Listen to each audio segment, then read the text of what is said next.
پښتنو کزان محفوظ اول غواړي اول دروازې بندې کړه. الله وی چې په دریو ځایونو کې وتا سور چا کور ته بغیر د اجازه نه ورننه کېږي.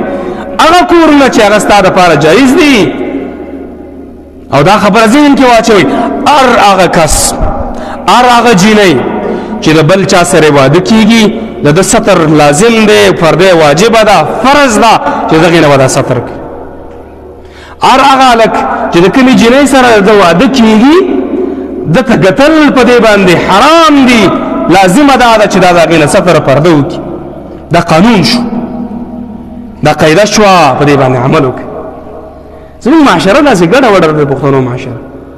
موږ د غیرت خبرې کوو، غیرتي ځان ته وایو، خو دین مو بیا شاته غورځولې او دغه کوم چې کلچر دی، کلچر نه دی، ثقافت هم نه دی، بلکې یو رواج دی، خواهش پرستی په مونږ کې راننه شوې ده. دا بندې کوي، دا دروازې بندو به که نه بندو؟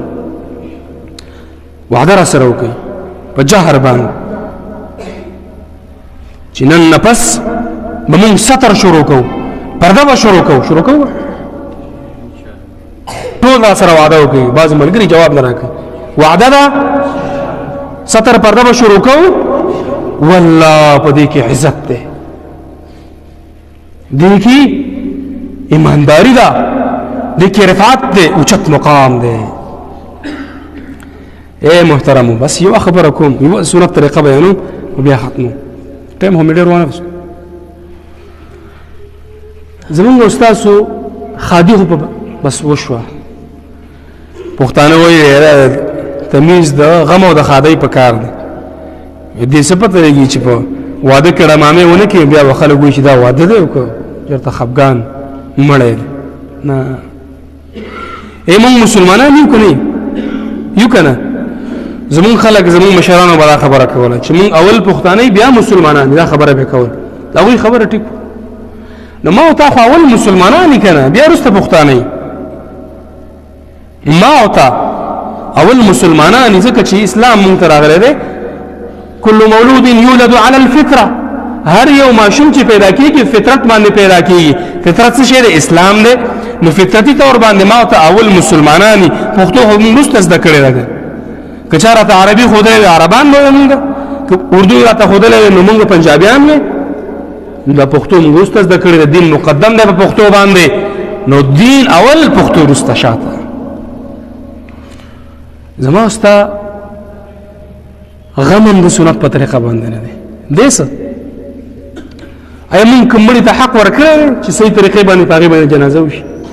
تاسو الله ګواه کوي په دې خبره باندې.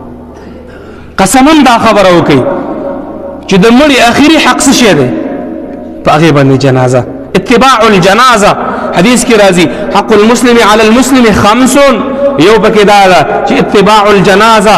اعلان وشو پلان کې د پلان کې زوی مړ دی، نن به په 12 بجې باندې جنازه یې، دغې جنازې ته به راځي، کارونه به پرېږدي، په هغې باندې به مونځ کړي. دغه هم زموږ د سنت په طریقه باندې نه ده. مړي ته هم حق نه ورکړو. د پښتنو بچو غیرتمندو، په معاشره کې خو غریب اسم غرق دی، هغې ته خو مونږ حق نه ورکوو. هغه خو په ژوندوني باندې مونږ تباه کړی دی، خو چې کله مړ شي بیا هم ته حق اخلو. هغه هم بیا زموږ په طریقه باندې، په خپله طریقه باندې لګي. و دا طریقې د سنت موافق کوي. دا طریقې د هغه خوږ شخصیت سید الاولین والآخرین محمد رسول الله په طریقو باندې کوي، نو کامیابی وي. او که نه شوې څه شی؟ ناکامي. څه شی؟ ناکامي.